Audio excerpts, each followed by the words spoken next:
when you were a kid, like, did you have like this ever entrepreneurial spirit to like lemonade stand, rake Yeah, grass leaves? cutting. Exactly.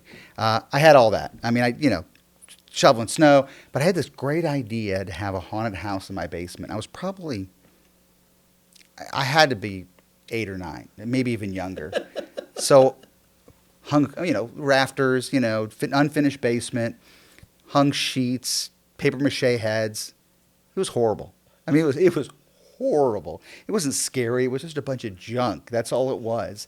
Turned off the lights and played some music, and I charged the kids in the neighborhood, I think 5 or 10 cents to come in, and I think I had about 6 kids lined up. Every one of them wanted a refund.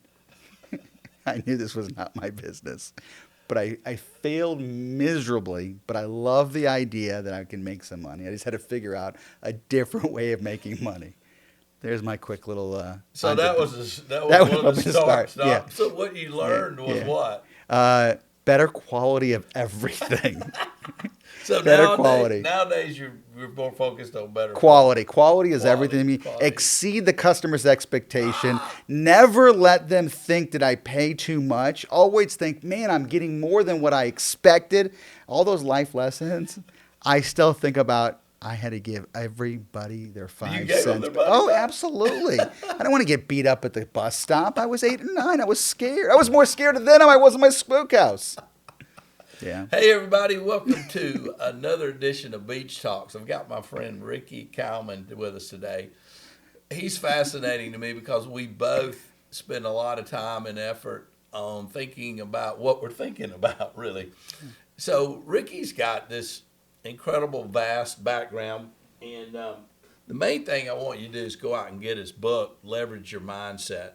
But Ricky, he's basically, in my opinion, he's a little bit in the entertainment business. So he goes to Fortune 500 companies and, they're having their big events and he goes in and he puts on, he's the entertainment for the thing and he talks about how to change how you're thinking to yourself. He's also a hypnotist. He's done a lot of that, still does a lot of that stuff. So he can play that off the stage, right? Does some of that kind of stuff.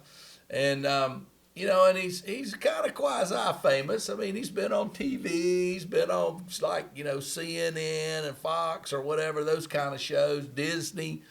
So I'm just tickled to death to have him because he's right here in Alpharetta. And thank you for being here, Ricky. I appreciate it. It's great to see you. It's great to be here. Thanks for having me on. Well, you had me on your podcast. I did. Too, I did. Right? So it's reciprocity. Yeah, there you go. No, I love what I do. I am blessed that 30 plus years I've been doing this. People ask, "What'd you do before this? What was your job before that?" Like, no, I've never really had a job. I've never been hired by anybody. No like W-2. I've never had a W. What's that? I have to think. What does that mean? Yeah.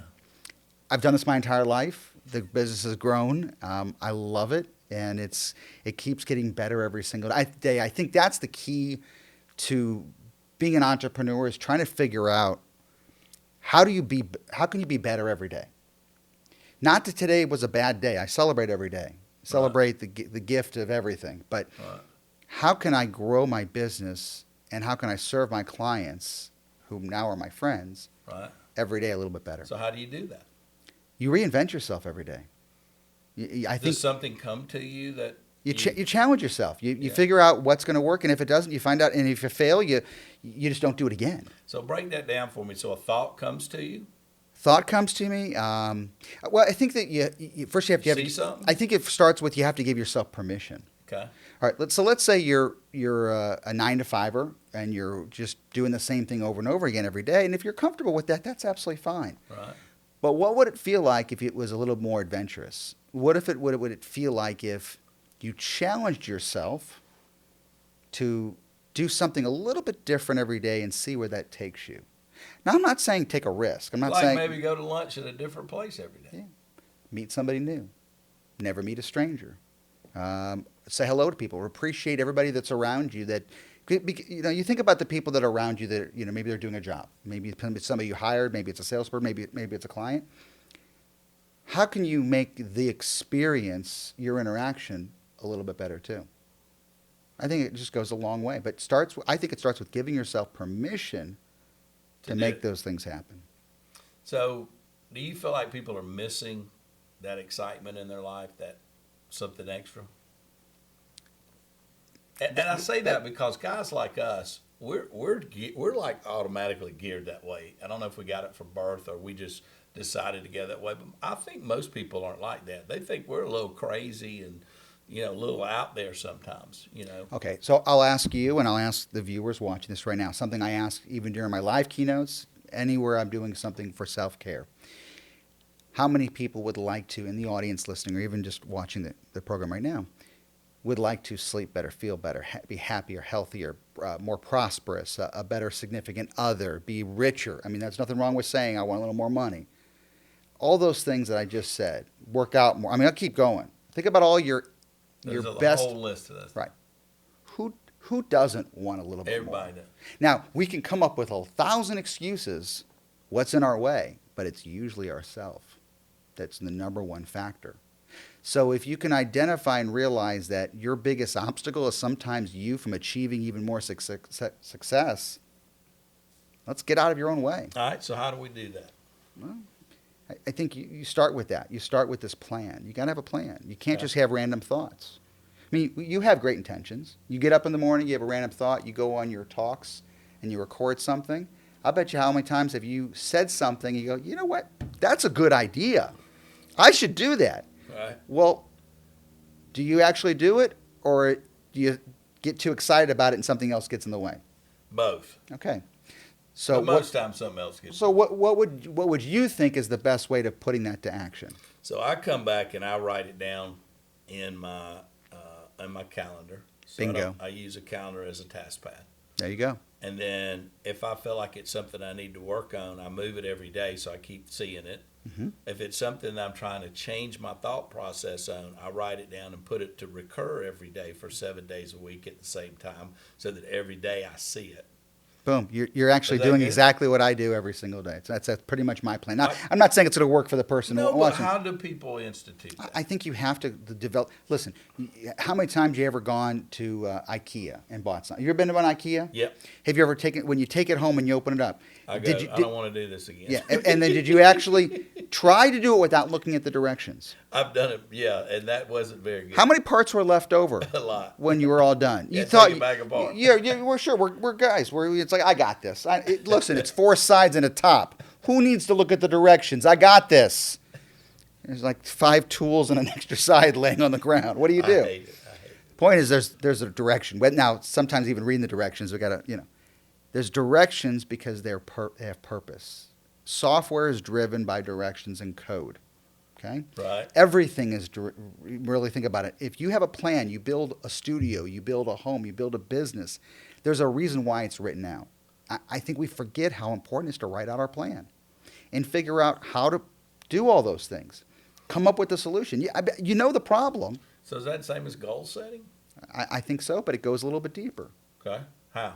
Well, because somebody might just say, I have a goal of doing this. Well, now you wrote it. Tell me how you're going to do it. And you can come up with several different ways. I want to make $1 million. Okay, well, that's great. How are you going to do it? Well, what do you mean? No, I want you to actually write it out. But your mind itself has to have a visualization to really functionally do these things. It will act on its intention. It'll act on its last belief. So if you say, well, it's a great idea, I'd love to have it. $1 million is awesome, but I don't know how realistic it is. And, and I'm this age, and I don't know. Now you're just come up with excuses, and now your mind believes what you just said. So you know what it will do? It's going to work really hard to make those things happen. That's the key, right? Is that your mind starts working on it once you put it in there and tell it to work on it, right? It's going to win to fail based on your belief. So if you say, I can't do it, it's not possible, I'm not good enough, what would I do? I don't think I have enough time. It really does identify those thoughts as truth. Do you ever take logic in college? No. It's a very confusing. I thought it would be an easy thing. I got a D+. I barely passed the class. I thought, what is this? True, false, I'm going to be fine. No, you really dive into the understanding of formulas. And then when I left, I'm like, I want to take it all over again because you really have to understand that when you write something, it has power.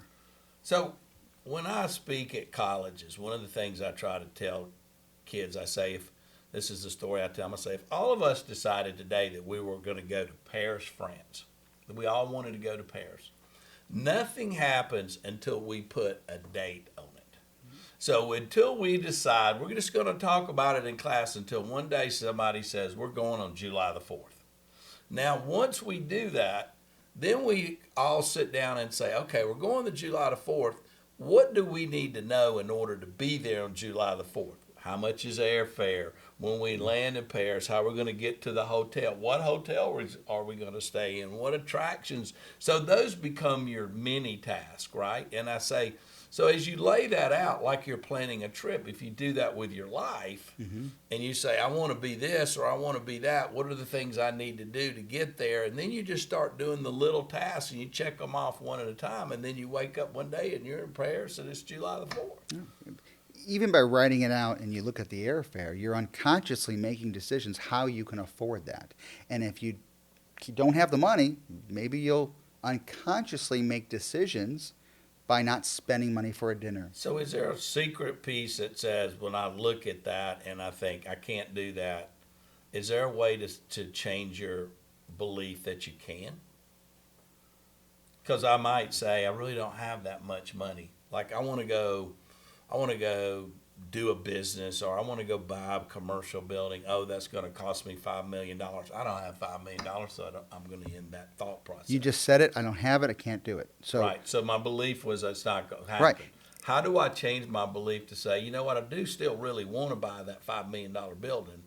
How do I start is there a way to convince myself that I can change my belief that I can do it? Well, your mind heard you can't do it, so it now believes that. Everything starts with a belief, and so it's going to make sure that it doesn't happen. Now, you just addressed the problem. The problem is you don't have the money, and you've just given only one solution. I don't think I can get it. Right. And you've stopped there. At that one problem. Right. So now you've just said, well, I can't do it. I don't have it. It's going to be too hard. Give up.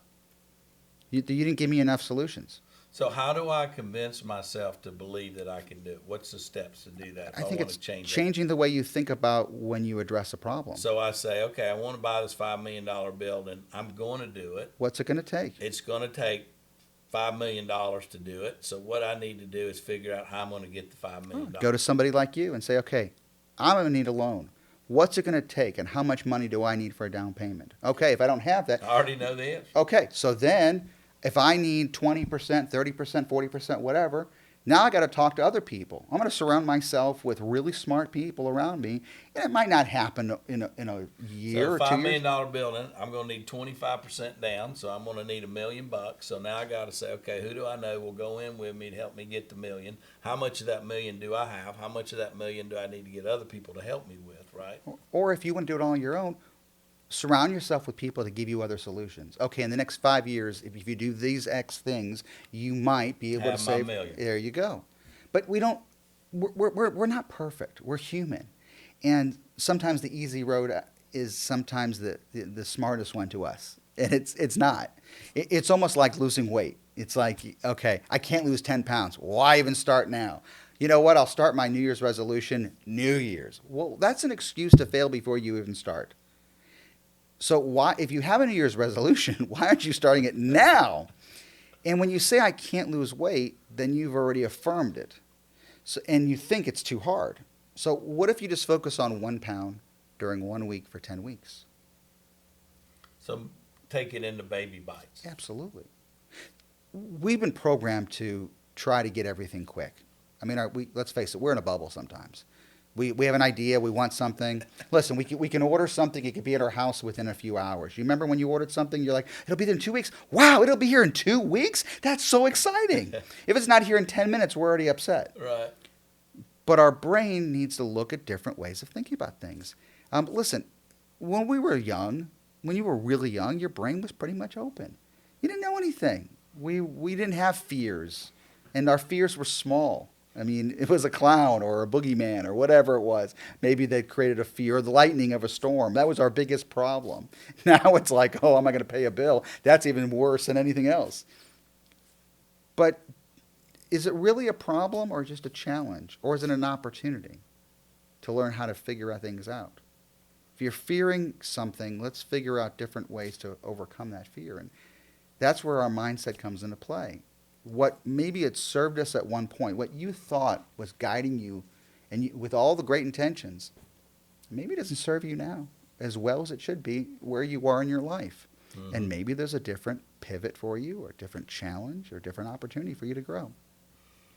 So that's important, in your opinion, is for us to have challenges to continue to grow.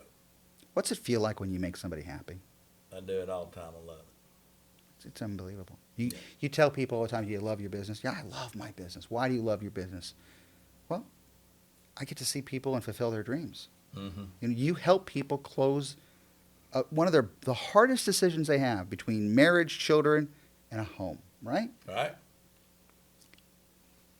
It's a great feeling. That's why you love what you do. Steve, you're an incredible guy. You're very charismatic. You've never seen. I said this before. You're the mayor of your village.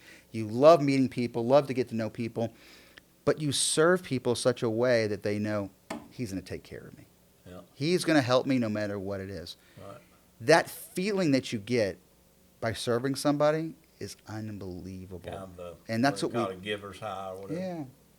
So when people say to me, what's your favorite place? My favorite place is on stage. I love my family, and they're my top priority. But what makes me happier more than anything in the world in my personal life, other than family, because they're number one, is that's my because you feel like you're up there and you're giving them your knowledge to help them get better. Yeah. And whatever I give them, I hope it makes a difference, and then maybe they'll tell somebody else about their happiness or their success, and maybe they're doing better in their life, and they're less stressed, or they're making more money, or they're better with their significant other and their families at home, because the challenges they thought were so overwhelming aren't such a big challenge anymore. So tell me about hypnosis. I know you do that. Tell me where that works, what's bad about it, what's misunderstood about it. Should I wake you up now? Yeah, or wake me up. That's when I say hypnosis, what do you think of? Being put in a state that is almost like being high. Okay. So you said being put in. So you're saying, I'm just dissect it a little bit, because the average person, I think, thinks like what you just said, because we're only exposed to what we see. Right. What we see, we believe. It seems like somebody hypnotizes you, so they're putting you into a state. I have the power to put you in a trance or some kind of unconscious state. Yeah. Exactly. Or don't look me in the eyes because I don't trust you, and I'm not letting somebody get in my head. That is just the opposite of what this is. We see something on TV, we read a book, we read an article, we watch a movie, we see a show that's maybe exploited hypnosis. It has nothing to do with a swinging watch or my voice or some mystical sounding meditation music that's going to put you in a trance. You ever driven your car 20 or 30 miles and you blink and you go, what was I doing? Yeah, I don't even remember where I was. Yeah. You put yourself into that state. Nobody else did, right? Right. You watch a sporting event. Somebody walks into the room and they're talking to you right here. You're glued to the TV. You don't hear a word they're saying. You magically try to void out their sounds, but yet you were laser focused on what you're watching. That's a form of hypnosis. So take away the word hypnosis. Think of it as a very relaxed state where you're not distracted by all the emails and the conversations of where you're going to go or what conversation you just had or what you have to do tomorrow. You're so in the now mode, you're so hyper-focused, that's all you care about is that very moment. There's absolutely no control by a hypnotist. So I understand, and I do get that people think that there's this control factor. There is absolutely nothing. I have no control over anybody. In my entire career of 30-plus years of hypnotizing people and the hundreds and hundreds of thousands in my career, everybody can be hypnotized, but really I'm not hypnotizing them. They're hypnotizing themselves. Okay, that's cool. So I'll give you an example. You a golfer? Yeah. You ever had a golf lesson before? Yeah. So when you're with a golf coach, who's playing golf? Me. Is the coach playing for you? Nope. Is the coach hitting the ball? Nope. Is the coach guiding you? Nope. Is the coach teaching you techniques to become a better golfer? Yeah. Boom. That's what you do. So if you want, change it from a hypnotist to a mindset coach. You're either going to say, hey, I want to be a better golfer. I'm not in the mood for it today. I don't care what you say. I'm not going to swing the club like you want me to. I'm going to do what I want to do. And if I mess up, I mess up. Or you can say, you know what, Ricky, I trust you. I know you're not going to do anything crazy. I know you're not going to embarrass me because you got everything to lose and everything to gain by this experience. Meaning, if I embarrass you, I'm going to be in trouble. If I make you feel good, I'm a hero. Right? Right. So now, let me just help you relax. Let me help you get to a point of let's just breathe. Let's just get calm. Let's forget about everything else and just be present with me. When you ask people to be present, they don't know how to identify. What's that mean? They come up with answers. Be in the now. Well, have you ever been in the now? The really in the now? Yeah, 20 years ago, maybe. Is that same as what's happening with the Buddhists and all that? And they're getting. Well, I think it's a form of relaxation, a form of concentration, consciousness, awareness, tranquility. Mm-hmm. But remember, these are just words. Okay, so when you get there, how do you help people work through issues that are happening? You have an intention. You need a plan. You need to hear the plan. And the best way to engrave that plan is when you're relaxed. If you're running out the door and somebody yells at you to pick something up and you're in a rush and you're on a phone call and you got other things in your mind and they yell, hey, don't forget peanut butter, chances are you're going to probably forget peanut butter. But if I sat you down and said, Steve, take a breath for a second. The next time you're at the grocery store, I need you to get me some peanut butter. When you walk into that store and you're going down the aisles, I want you to look for the peanut butter aisle. And I want you to find me the best peanut butter you can ever find. I don't care how much it costs. I want you to look at the label and the ingredients. You're getting kind of hungry right now. Do you like peanut butter? No, but all right. I've got that visual going down the aisle. I want you to surprise me. Jelly. Yeah. I want you to surprise me and find me the best peanut butter ever. Now, see what we just did here? We just had a conversation. Next time you go shopping, you might just think of me. Or if you were going shopping right now, the most likely you would probably get that peanut butter. Your mind needs to have that conscious visualization. So you take that same theory, somebody wants to lose weight. Lose weight, stop smoking, biting their nails, confidence. We've been doing it for years. Okay, so what's the conversation that you're trying to get somebody to think about if they're trying to lose weight? Well, first is... Because you're not going to tell them to go look for peanut butter. No, but let's use diet as an example. Okay. The word diet. It has the word die in it. It doesn't sound like fun. Have you ever been on a diet in your life? No. Ask anybody that's been on a diet. It's a deprivation. They're yeah. miserable. They're angry. They're hangry. They're bitter because I can't have it. If somebody offers them hey, would you like an Oreo cookie? Would you like a hot piece of, no, I can't. I'm on a diet. Well, you want to give them a hug now. You feel sorry for them.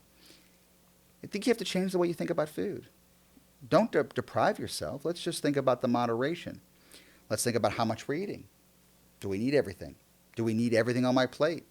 Do we have to eat everything because we paid for it? Mm. We have to slow figure down. out what the trigger is. Right. The average family sits down and has a meal, how long it takes them to have that meal. What's the average time a family will sit down at their home, not a restaurant, at their home and have a meal? What's the average time? 15 minutes. It's about 4.5. Usually by the time they're sitting down, inhaling their food, they're already off doing something else. Now, I'm not talking about a special occasion or celebration. I'm talking about just... In and out. And now, you've heard this. What's the time span that takes the stomach to tell the brain, we're full, you better slow down? I don't know. Yeah, it's probably like 20 minutes. So our math is a little off. Science is telling us... You've already filled up before your brain tells you you've had too much. Yeah. So maybe we need to slow down a little bit. Maybe enjoy company. Chew a little bit slower. Look on our plate and say, wait a minute, whoa, this portion size is not the same for everybody. Maybe everybody doesn't need a whole sandwich. Maybe for me it's a half now. You just have to think about things differently. Slow down. And that's what hypnosis does for you. It helps you relax and focus on those things, so you're when not an autopilot. But when you're doing that with somebody, do you kind of need to do some background to kind of figure out what they're struggling with? Let them. Their job is to figure out those things. Okay. So that's a little bit of homework. I'll give you some generic suggestions, but You'll give them the homework before they come in for hypnosis. Or they'll listen to one of my audio programs. I honestly, I travel, so I don't get a chance to do one-on-one sessions, like I used to many years ago on platform. But even like when you use my mobile app and you follow the program, all you have to do is listen. Where's your mobile app? Go online from any of you, whether you're Android or iOS, just go to your app store and search my name, Ricky Kalmon. That's all you have to do. That's all you have to do to find it. And they load the app up and the app. Download it, create an account, and check out the programs. And the app's got what on there? Literally, it's a mindset coach in the palm of your hands. I become your personal coach. We've tackled topics from golf, stress, challenges, education, sports, weight loss, stop smoking, sleeping better, reducing stress, confidence, self-esteem. Coming up with new programs all the time, but I'm going to teach you a little bit more about meditation, where it's not this swinging watch and I feel good, warm, fuzzy blanket. Oh, I better put some soft music. Hey, just take a few moments and just breathe a minute. You think about professional athletes that use guided imagery and breath. Well, if they use it, why can't I use it? They're no different. I mean, I can't do what they do physically, but I can sit down and visualize my ability to do something better. Yeah. And most of us don't do that. But that's what it comes down to. We get into a habit or pattern to unconsciously do the same thing over and over again. And the weird thing is, we just accept that's the way it's done. Why change it? So, the book. Tell me why people need to get the book. What's the book do? If anything up to this point has actually inspired you to say, you know what, maybe I can be more aware of my intentions. Maybe I have great thoughts. Maybe I should lose a little weight, or maybe I want to be a little more successful, or maybe I just want to be a little happier, or just feel better about myself every day. And you're no different than the person next door. That even the people you think are successful, I guarantee you they understand that self-discovery never ends, and that they are challenged just like the person around the street or in the next city. Learning it's an everyday process. So what the book is designed to do is to walk you through a 14-day plan of understanding meditation, relaxation. You can call it self-hypnosis. It's understanding how to get more relaxed so you can put to action this goal set that we talked about, this list, even the things that you put on your calendar. How do you start to visualize those things to help you focus more on them, so at the end of the day you go, oh, I forgot to do the one thing I forgot to do. You just got to put it to action. And if you repeat something all on a continuous basis, it becomes a habit. That's what habits are.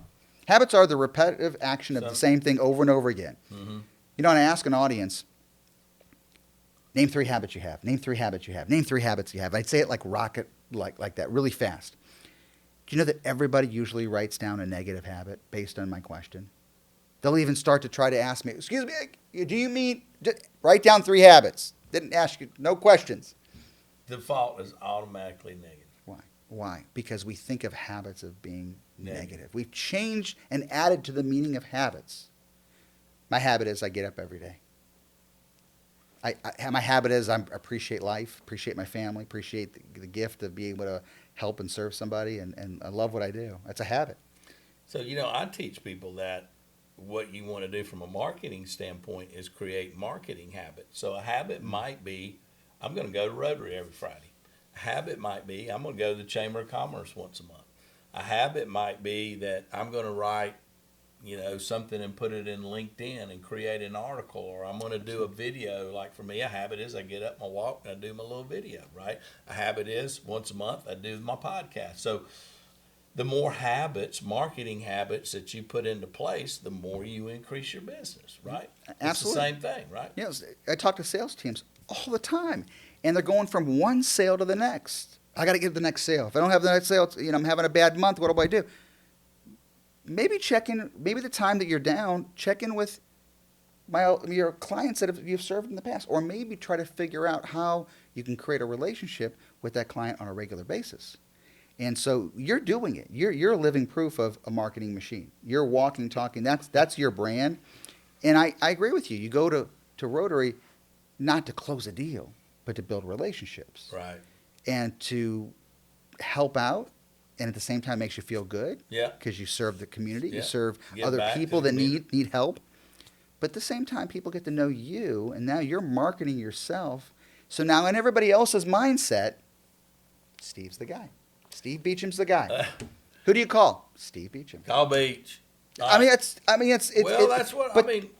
My thing is that my big thing, the thought, you talk about repetition too, which we need to talk about. How do you talk to yourself in a positive way? And one of the things I say to myself is, who am I going to be Santa Claus for today?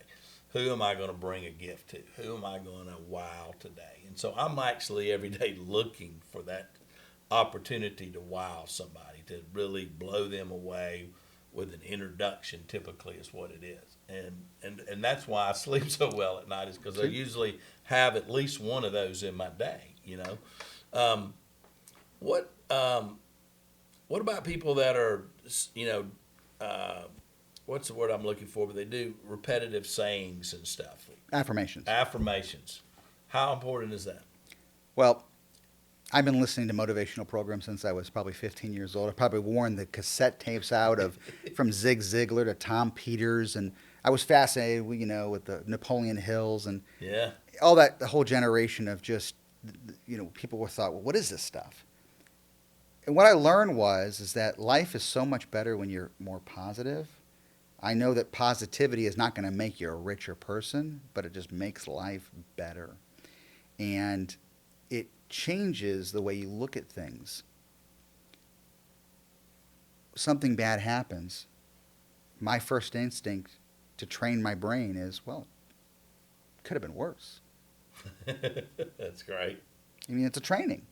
So I've repeated to myself over and over again, something that I think is my worst problem could also be somebody else's gift. Somebody else would trade places with me to have my biggest problem because their problem is even bigger. So in life, I think it's important. That's one of the things that I teach you in my audio programs and my book, and everything else is just what I've learned from other people. I'm not inventing this stuff. Right. It doesn't need to be invented. No. I mean, it's just, listen, here's a perfect example. Mindset training has been around for a long time. Attitude, gratitude, belief systems, we didn't invent this. But what I do understand is that it's so important to share this information with other people, because there are people that get stuck in that status quo. Right. That don't understand, well, I just could never be as successful. I could never lose the weight. I could never have the clients that, the guy in the cubicle next to me could do. Those people haven't spent the time and energy that some other folks have in reading about that and wanting to get better in that area. Right? But here's what I also know. Even when you're successful, even when you're at your top of your game, there are people that go, well, I'm checked out. I've hit my limit. I don't think it could ever be as good as this. I don't think next year could be as good as this year. Oh. And there are people that are extreme. You and I both know people that have sold their business and go, well, I just could never do it again. That was lucky. Was it luck? No, but maybe unless you won the lottery, that's luck. But you had to buy a ticket. Right. But listen, something got you where you are now. So I think it's really important for you to realize that it goes beyond an affirmation, positivity, optimism, confidence. That's just a piece, is what you're saying. I think it's a part of it, and it's understanding that it takes hard work and giving yourself permission to do those things. Mm-hmm. Listen, losing weight, it's not going to be easy. All right? Let's just play it safe. You're not going to be able to eat a whole pizza, okay? You're not going to be able to eat the stuff you eat every single day. But what if you just made some modifications? Okay, you're in sales. All right, it's been a tough year. Okay, fine, I'll let you say it one time. Stop saying it. People are coming out of COVID and coming out, well, I'm so used to this and I don't want to go back to the office. All right, fine. Somebody else will take your place. We'll find somebody else that wants to work harder than you. Figure out ways to grow. Figure out opportunities. And honestly, I'm a big believer is the more people know about you, it broadens your circle. Take your circle of suggestion and broaden it every day. Everybody you interact with, you have an impact on. You can have an impact on somebody, the next person too. You Right. don't. You have no. You and I. Right now, you and I are having this conversation. Forget the camera. Forget the mic. I'm gonna go home and I'm gonna tell my wife, man, I love that guy, Steve Beecham, and we're gonna talk about you tonight. You're not gonna be around, but I think it's real important to remember that when you're not around, people are gonna talk about you. And what are they saying? Huge. I call that buzz. I wrote a book on that. And I think a lot of people aren't really tied into the fact that other people are talking about. Right. Right. And what are they saying? And is it what you want them to say? Right. So how can you change that to make a huge impact on your small circle and how your circle can become bigger and better? What difference can you make? I think sometimes, and I listen, I'm not trying to walk in anybody's shoes, whether you're in sales, finance, whatever. Listen, I'm talking about real life skills here. Forget about the numbers for a moment. Focus on what your purpose is. Is that different than passion? I think it is. Yeah, because you can have purpose and have passion for that purpose. They work together. They can work together, but they don't necessarily have to, in my opinion. Let me give you my take on that. I'm passionate about riding my motorcycle, Mm-hmm. but I don't think that's my life purpose. No. My life purpose is to help other people get from where they are right now to where they want to go. And when I discovered that, everything changed for me. Because now that's the lens that I view everything that I do in. When I meet somebody, how can I make their life better? How can I be Santa Claus? Right. How can I help them get from whatever their struggle is and whatever it is to where they're trying to go? So I think that's my life purpose. Great, because when I came up with that was in 2009 and 10 when the mortgage business was terrible. I was doing 10% of the business that I had been doing, struggling like crazy, trying to decide if I wanted to even stay in the business. And when I realized that, then I realized that the business is really not my purpose. It's what I do in that business. My business is the widget that allows me to express my purpose. Change the way you think. Every single day, it will change your world. It's huge. It's the number one thing, right? It's All right, let's switch gears. okay. Tell me Okay. how you market your business, because people don't, I tell people this all the time because, I'm in the mortgage business and I have a side hustle with speaking and stuff. And I love speaking but to grow the speaking business is no different than growing the mortgage business. You got to get out there and people got to know about you and people got to know what it is you do. And you got to find those people. So how do you grow your speaking business? I go off this principle, and you and I had lunch and we talked about this. I go off this principle to create walking billboards. Okay. I mean, you see a billboard and it flies by and it's very impressive. And you're like, wow, they must do really well if they can have a billboard, right? But wouldn't it be great to have that billboard walk around and connect with all these other people versus staying, at one place? So every time I have an opportunity to speak, somebody reads my book, uses my app, I'm hoping it makes such an impact in such a profound way that they become my walking billboard to advertise to other people. So in marketing, we're always trying to come up with different ideas. You're doing it right now. This podcast, this information podcast, people get to know you. Mm-hmm. You're not paying me to be on, Oh, big money. Yeah, okay, all right. We better pour that saying. But I think you have to figure out what people are doing. You don't have to reinvent the wheel. You just have to make a better wheel. Right. You don't have to get outside your box. You have to build a better box. Right. Let's face it. I mean, Right. what am I telling people anything different from the next motivational speaker or the next self-care person? Probably the same message. Right. But I'm packaging it in a way different from everybody else. When I created my hypnosis show, I did the opposite of what people thought of. So when we talked about hypnosis at the very beginning of the show, swinging watch, I've got a look, I'm going to put you under, it's intimidating, I'm going to drop my voice down and play a little, maybe some smoke would pop up in the back. And everybody was doing that. Literally every hypnotist looked like if you had a lineup of hypnotists, like hypnotist, nope, accountant. Okay, so I want to be the opposite. I took the opposite look and I just did it different. Plain and simple. And I started getting booked at the events that nobody would ever book a hypnotist. Who would ever think about booking a hypnotist at a corporate event? Right. That's an HR nightmare. Sorry, I keep hitting your mic. I just wanted to make it so appealing that people were like, we have to have Ricky. So it's a show. So my show itself then was marketed that was so appealing and so engaging. It did everything a client wanted. It engaged employees. It was fun. People talk about it after I'm gone. They're still talking about it years later. I still have people in emails say, oh, you came to our party at 2005. You were at our convention in 2012. We're still talking about you. I did my job. Yeah. And there's another unique element I'm going to share with you. Whoever hires me, I'm going to reveal my biggest secret here. And I think you can turn this to any business. Well, that's what we're after. My job is to make the person that hires me the hero. Make them look good. Make him look like a hero, beyond looking good. Give me an example. I want everybody to go, Steve, you hired Ricky Kalmon? Thank you. You knocked it out, home run, all that stuff. I want everybody to give you the accolades. I'm walking away smiling. People How go, do you do that? do the best job I can do. Do the best job I can do, exceed So everybody's it's about expectations. the performance? Or? It's about the performance, the material, giving them more than what they expected. I mean, all the little simple things we forget about. Sending, you know what? Sending a handwritten note. When's the last time you actually, you probably do, but there are a lot of people who go, I just type it, I send an email, I send a text, hey, thanks for having me. Get away from that. Go back. When people get now mail. Hey, Sally, really appreciate you having me. Thank you.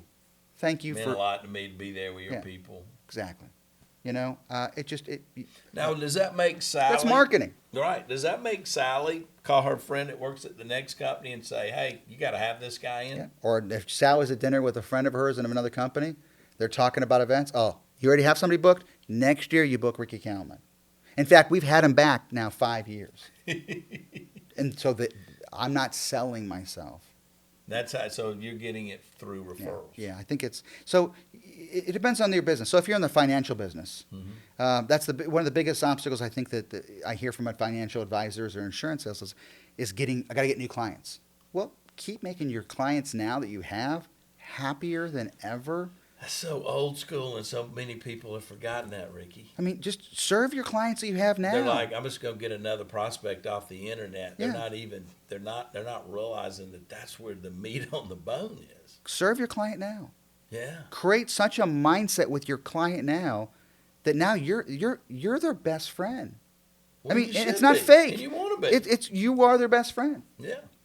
Plain and simple. Because I tell people all the time, right? If you look at your top customers, always your top 3 or 4 or 5, 10 customers, they're not just customers. You have a relationship with them, right? You're going to ball games. You're going to the beach with them and their family. I mean, they're deep relationships, usually where somebody has top customers. I'm very loyal. If you do good work for me, you're my guy, and I will stay. Right. I moved into my home 17 years ago. The same guy that started cutting my grass 17 years ago is the same guy that cuts my grass today. So, Plain and simple, he does a great job. We have a communication. We talk. But do you think you and I are more like that because we're small business people and that we see that in our businesses need those kind of relationships, and other people that don't have that kind of business? I'm selling computer software and I need to go sell to the Fortune 500 companies, and I got to get to the guy that's buying that software. Do you think it's any different for them than it is for us? If you go back in history and you even talk to the people that are not with us now or with us today, you listen to these entrepreneurs that have done so well, started with $50, started with $3,000, had to get loans from their parents, and determination. Is it so they weren't handed, people you really admire and you go, wow, how'd they do it? They worked hard. They showed up. They didn't complain. Right. I mean, I had talked to a CEO on my podcast recently, and what's the secret of your business? You got 300 employees. You're a multi-billion-dollar company in assets. How do you get the employees to work so hard and grow show up, do good work? I'm waiting for this really long, methodical answer, this training, show up, do good work. I'm like laughing. I'm like, simple. It was that simple. He goes, and every question would lead to that, show up, do good work. And we were laughing by the end, but it's so true. Show up. Show up. Half of life is showing up. Great work. Yeah, show up. I mean, simple things. If you're on time, you're late. Yeah. You're late to me. If you're on time, I'm always way early for everything. But because if I'm not on time, something wrong. They're waiting for me to be on stage. I'm an hour backstage every time I walk on stage. I'm an hour backstage by myself, sitting around waiting. I would rather wait. By the way, my room is 10 floors above me because I'm in a hotel room. But an hour before a performance or a speech, I'm at backstage. Showed up early, without a doubt. And every so often, a client will say, "Hey, we're running a little bit early. Is that okay? Can we start soon?" I'm like, "I'm ready when you are." Or, "Hey, we're going to be running an hour late. Is that okay?" Absolutely, no problem. Part of customer service. That's right. Okay, so how do you decide how to charge somebody? How do you figure out? In our business, like if you're a real estate agent, you're going in, it's 6%. Right, it's Everybody's fixed. the same. In the mortgage business, pretty much everybody works for 1% origination fee. That's kind of what everybody's always done. Attorneys, a little bit. I'm $300, $400, $500 an hour. That's all. But when you're in entertainment or you're a speaker, how do you decide? Because it's like a band. Like one band's $1,000, one's $5,000, one's $50,000, one's $500,000. How do you decide what your fee is? And I'm asking you that because a lot of people, I think, don't value themselves enough. They don't charge enough for what they do. It's basic economics, I guess, at the end of the day. Supply and demand. Well, it's supply and demand. The good thing is there's only one Ricky, right? You're right, but there's a lot of speakers. Right. There's a lot of speakers, a lot of entertainers. A lot of price ranges. There's a lot of price ranges. So what are you worth? Do you go by the philosophy, hey, what are you expecting to pay, and then let me figure out, or do you say, hey, this is what I charge, take it or leave it? Yeah. And so you've convinced yourself. I'm going through this mentally. So you've convinced yourself, hey, if they want me, this is what it's going to cost because I'm going to bring all my goods 100%. Well, I'm putting on my show, and this is what I expect to get paid. And if they can't pay me that, I'm okay with it. I'll skip and go to the next. Steve, do you remember the pet rock? Yeah. I mean, think about that. Somebody took a rock, and for those of you that have no idea what we're talking about, there's a lot of people that don't know. You can Google this. There was a time in our life that people sold a rock as a pet rock, and I don't know what it sold for. $10. It's a rock. Didn't matter. It Probably cost them anything. You could pick up a river rock. Anybody, and they put eyes on it, had a little case on it. How did that person decide how much to charge? They put a price on it. They created demand. I mean, it's basic marketing. You're talking about marketing. People are watching your show right now because you have been so successful in your business and you've come up with such great information. You're in the information business. That's what you are, Steve. And so you provided such a service. Now you're an expert. There's a lot of people that do mortgages, but I'm going to go to the guy I trust and is extremely knowledgeable. Why do I know he's knowledgeable? Have you seen how many videos he's got? Have you watched his videos? Have you heard his podcast? Do you see what he talks about? That's what you're doing every single day. I cannot stress, my background is in marketing. So I went to college. I was fascinated with marketing, and I'm like, I know that I'm going to use everything I learned in college to market the business that I'm going to create.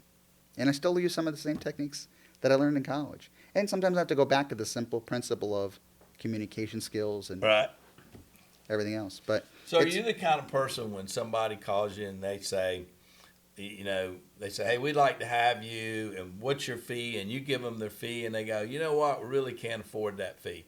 Do you try to sell them up to your fee, or are you the kind of person that just kind of says, you know what, I understand if you can't do it, you can't do it? Yeah, I think you have to believe in your Because product. some people fight Right. really for their price, Right. and some people just lay down. Well, I think if you lay down, then you're devaluing your product. So you need to fight for your price. Well, or not fight for it. It's just not the right time. Maybe you'll hire me when you do have a bigger budget. yeah. You But know, do and some- you go into the part I- from a sales standpoint and go, I understand that, and some people that are in that price point aren't doing this, and this is what I'm going to do extra. This is how I'm going to help you better. Do you, Well, I think again, you look do you at feel that need to you do look, that? You look at the person that paints your house. I'm sure there's a lot of different price ranges for people to paint your house. Right? What quality do you want? Do you want somebody that's going to put down mats, plastic, move furniture, put tape down? Do you want somebody to spend time detailing and prepping the wood and sanding it and priming it? Depends on who's paying me or my wife. There you go. So I think it goes to, that's the principle. It's like, what are you providing that people are expecting?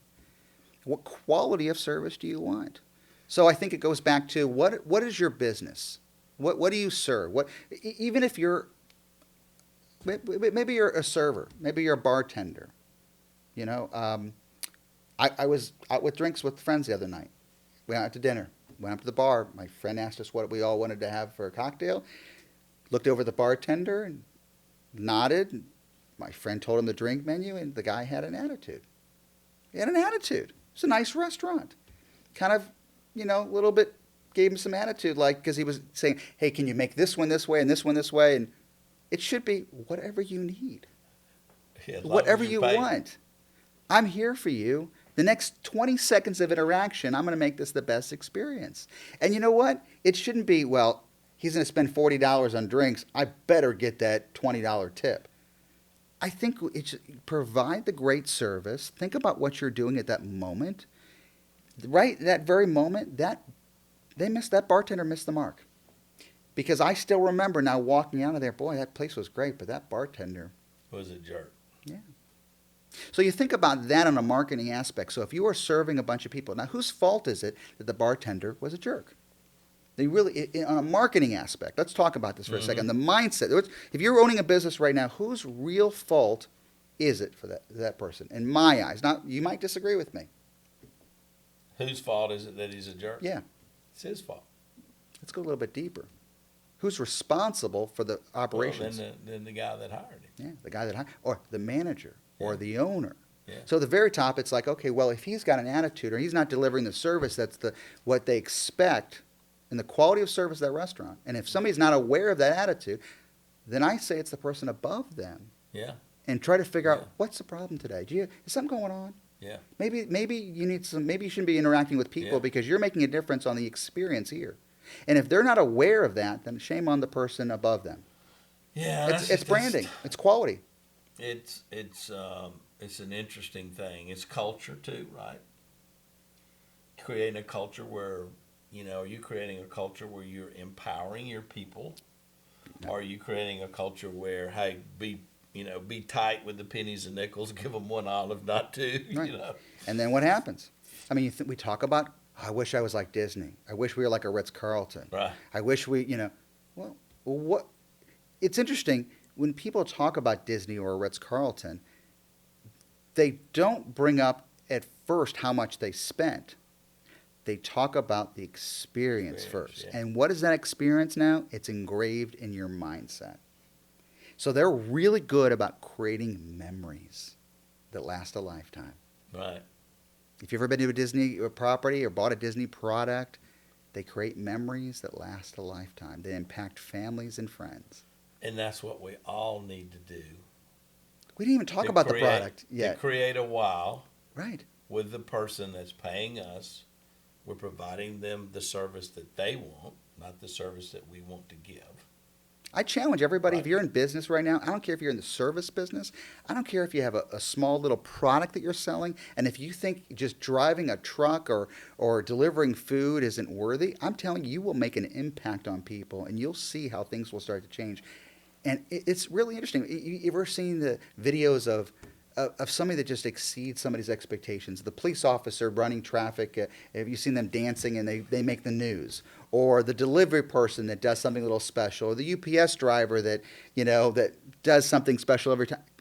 People talk about that. So I went to Ritz-Carlton, and I was talking to them about that because when I went for the second time I went to a Ritz-Carlton, I sat down at the bar, and the guy said, "Glenlivet and water, Mr. Beecham?" And I'm like, "Oh my God." I was like, "Dude, okay, you got to tell me how you know that." And he's like, "Well, last time you were at our bar, you ordered a Glenlivet and water, and we knew you were coming, and so I asked you about it." And then we talked some more, and he said, "We all have this card we carry in our pocket. I've got his card that he gave me in my drawer now, and on that card it says," and this changed everything for me, "We are ladies and gentlemen serving ladies and gentlemen." He said, I'm the best bartender in town, and so I'm really good at what I do, and you come in and you're the best at what you do. We're the best at what we do, and my job is to serve you when you're in my business, and when I'm in your business, your job's to serve me." And I went, "Oh my God, that's awesome!" Because at the time when I was more early in the mortgage business, I would say, let's say I lived in a $300,000 house, and I talked to somebody and they were getting a $200,000 house. I felt like I could talk to them, right? But then somebody called me and they were doing $1 million house, and I was like, "Man, they're bigger than me. That's a big deal, right?" And I didn't know how to do that. Then I finally, after I saw that, it was a mindset change for me, and I'm like, "No, I'm a gentleman serving another gentleman. He's just really good at what he does, and I'm just really good at what I do. Doesn't mean I need to be living on the same par as him. I'm just damn good in my business, and he's damn good in his business." Ladies and gentlemen, there you go. Serving other ladies. Yeah, I mean, this isn't rocket science. It really isn't. It's not complicated.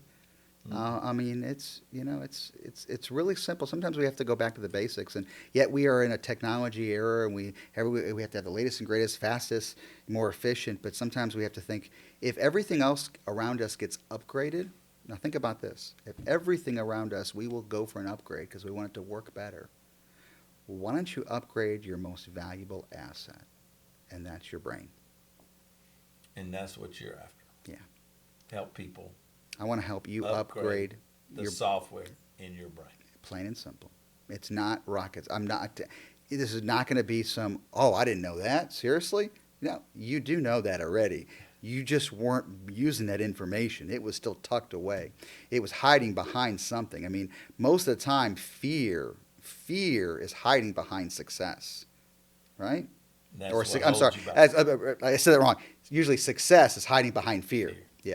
Yeah. Usually success is literally somehow stuck behind fear. We got to get out of the way of fear and doubt.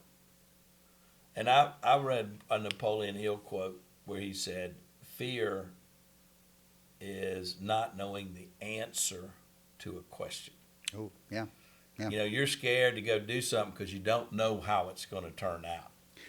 And you have a preconceived outcome Of failure already. So sometimes we don't try something based on we've already played out, well, I don't want to fail because failure creates pain, and I don't want pain, so why try in the first place? Right. Why should I even try to Why do go this? through the pain? Why should I lose weight this week? Why should I try? You know what? It's the holidays. I deserve it. I'll do it next week. Well, next week is next week. And so we get into a pattern of not even act on it now. Yeah, act on it now and make it a habit. That's right. I want to be a better golfer. Okay, what are you doing today? Well, I'll do it this week. No. What are you doing today to be a better golfer? Start with that simple thing. Get out of your own way. We put up roadblocks. I talk about confidence and belief a lot. Self-sabotage. Yeah. Oh, absolutely. Confidence and belief are partners in life. They work together to block out the dark sunglasses of doubt. Wow. Thank you, Ricky. Boom. So glad to Boom. be here. Hey, thank you for being here for this episode of Beach Talks. Thank you, Ricky, for being here. Don't forget, go out and buy his book, Leverage Your Mindset. Also, go download his app. It's awesome. I've got it, and I love it. And you need something to you need to get in the habit of doing something positive for your brain, and his app helps you get in that mindset. I got to get personal. Sorry, we're ending, but wait a minute. I got to get real All personal. right. Sometimes you don't profit in your own pool. Yeah. Last night, at 2:00 in the morning, I hear something in the house. My wife woke up in the middle of the night trying to fall back asleep. You don't profit in your own pool. I look over. She's got my app. She's got my app on. She's starting to listen to everything. And I'm like, Yes. I'm sorry. Go ahead. That's your hardest customer. That's my hardest customer. Yes. Yes. You never profit in your own pool. I think I might have just opened that door a little bit. That's so awesome. So jump in Ricky's pool, y'all. Thanks for being here. See ya.